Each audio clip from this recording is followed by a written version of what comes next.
She had a house guest at her house, and I was like, is your husband still there? She said, yeah. I said, okay, leave him. It was a woman. I said, you're going to be with my husband for the next few days. I'm going to San Diego. And she packed her bag. She got off the plane and texted me, okay, where do I go? I said, oh, here's the address. She didn't give me the address. So she came, and then I told her. I pull up to this place that's like behind, locked. Gated, because you're not eating anything. It wasn't gated. It's gated. It was bars. It was bars. There's a difference between a gate and a bar. And then, there were bars around this place. Like you get in, you don't get out.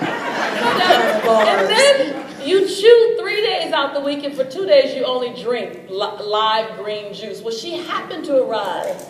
Wheatgrass. Can I just say, this isn't like getting served wheatgrass. You gotta go make your own freaking wheatgrass. You gotta open up a refrigerator, grab a bunch of grass, and cram it in this thing, and crank so that it comes out. I'm experiencing this.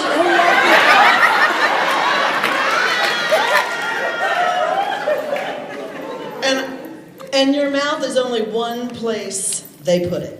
Yeah, they have another place that they believe wheatgrass helps you. Now, I have never even had a colonics.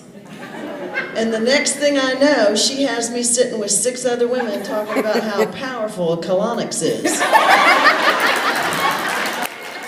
I had already made her appointment. Wheatgrass. I had already made her appointment, all her appointments to have the colonics, plural. So she needed to get downloaded on the value of a colonic. And then she had to do 1 wheatgrass to drink and 1 wheatgrass to take into her colonic experience. Now, Lisa has left a very important message off around all this. So I fly in on a Thursday. I get in at 10, 11 o'clock at night. And I get through the bars, and I'm sitting, and she's got this little tribe of women talking to me about colonics, and I'm like looking at, I'm like, okay, you know, and so we get into our PJs and everything, and she says, oh, and by the way, sweetie, I just wanted to let you know, I got to leave tomorrow for a couple of days.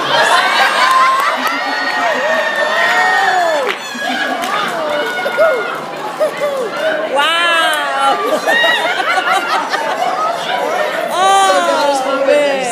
I said, excuse me, when are you leaving? She says, well, I'm going to be getting up around 6, 7 in the morning. I just got there 11 o'clock at night on Thursday. She says, I'll see you on Saturday evening. You are exaggerating. It felt like Saturday. Whatever. So let me tell you why I did it. She sent me a text complaining that she needed a break. Don't complain to me. I broke up, I gave her the break she needed, right? That's what friends do, right? I gave her the break she needed. You don't always like the version of the fix that comes your way. I told her you won't complain about me again about being overly abundantly busy, would you? I don't think I've called you since. No. On that subject. I haven't gotten one complaint about I'm busy. Look, did it work? It worked. We had unbelievable memories on that, including, is this confession? Really? I'm fine. Look, for the record, I stayed at this retreat for 30 days. I don't want to hear this. 30 days. She and back 24 hours. We're sneaking out and going to Polo Loco something.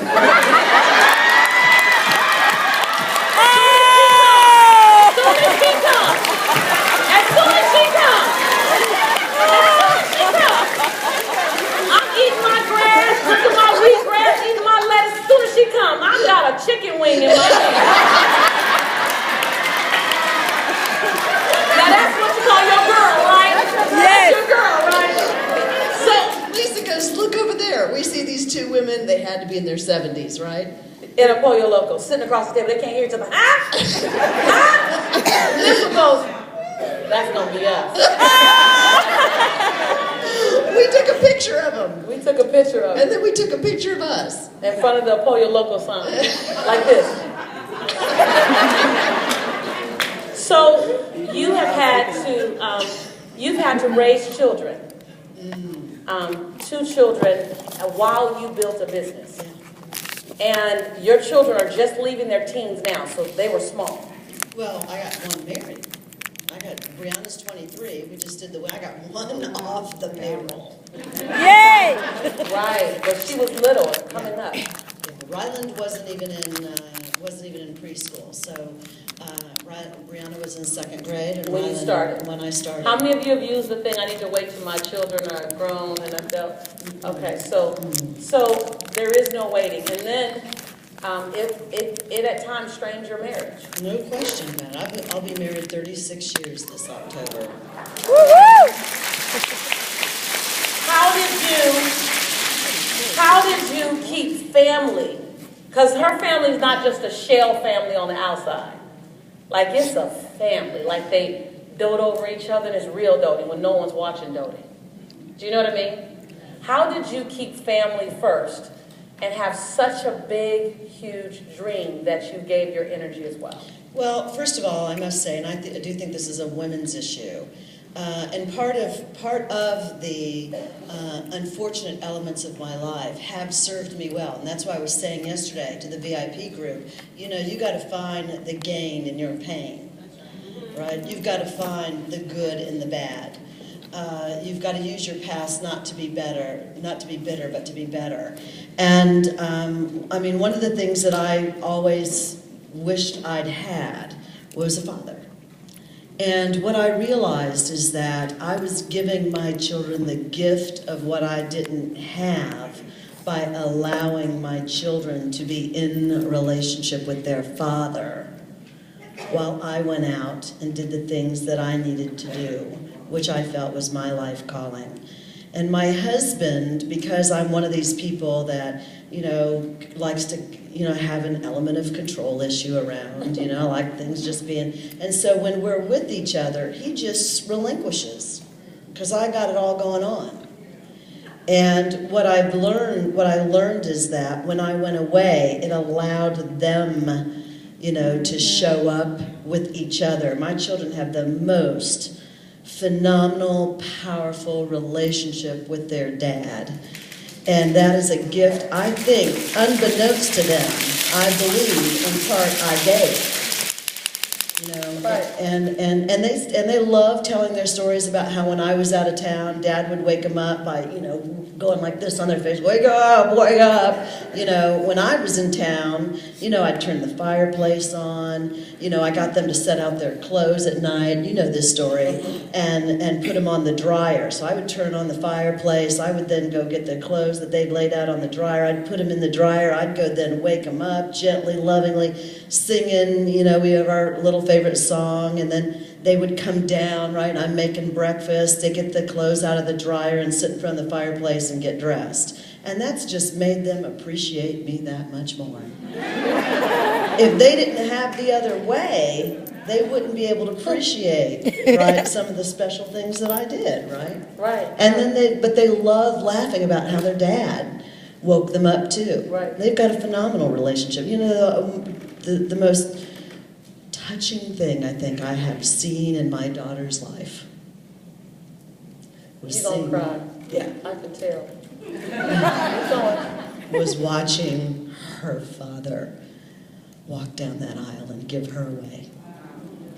You know, and I just thought, you know, I did okay for all I've done wrong. You know, I've done okay. That's a powerful statement. For all I've done wrong, I've done okay. Y'all might want to catch that one. Don't let that slide by. Don't let that slide by. One last question. We don't have her for long enough at all. And is Tia, the video, can we get still? Okay, great. One last question. I don't believe in do-overs. No. I believe that everything I did based on what I knew. Mm-hmm. And when I know more, I'll do more. Right. And every step I've taken led me to this place, and I don't apologize for where I am, so I can't apologize for those steps. What's the one nugget, mindset, so one thing that you would leave your extended community with? I would say to you that You are on purpose. You are on purpose. There is no accident. Every time, every man has an orgasm. Hang in there with me. Every time, every man has an orgasm. He releases up to 500 million sperm. Oh, goodness. Sandra, Let's talk about this. let me say this again.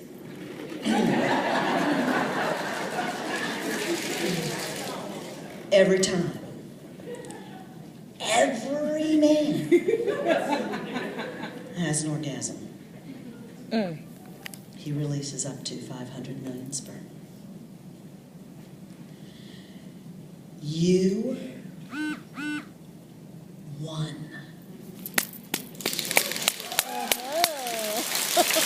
499 million other sperm wanted your spot.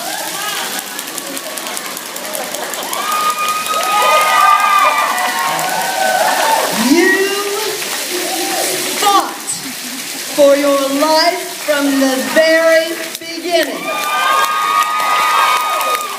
You were born a winner.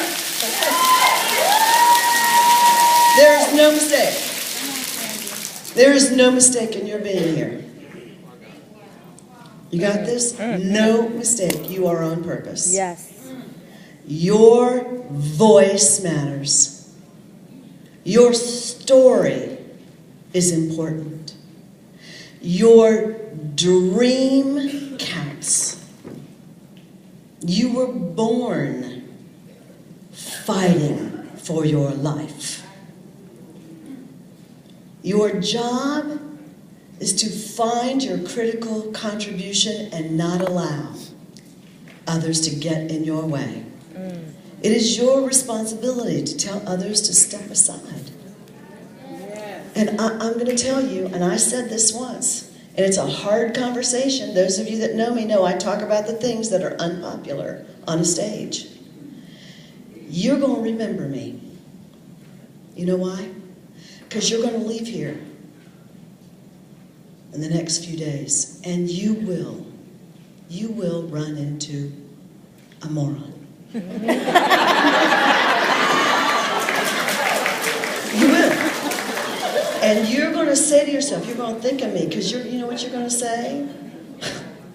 She won? Am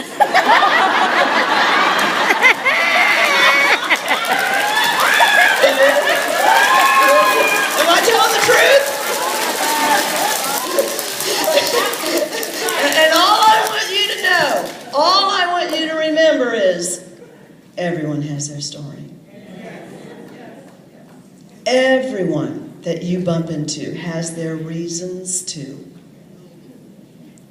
And when you point the finger at someone else, just remember there's three pointing back at you. Yes.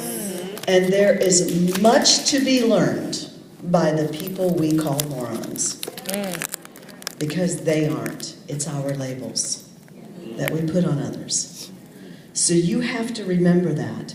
Because just remember, everybody comes into your life for a reason or a season. And when you realize what triggers in you, it's sometimes just the universe's test of how much you believe in yourself. It is your own conviction to hug them, understand they have their story, and realize they don't necessarily need to be in your space. That's my message.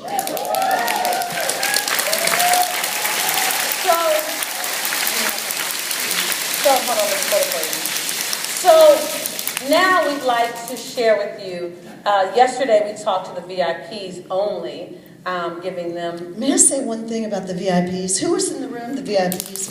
Okay, so several of you last night, who was it, the people last night, and several of you have come back and said, Sandra, you gave a free download and I couldn't get it. Yes. Right? Some of you, is that right? Yes. Okay, so I just want you to know that what I did was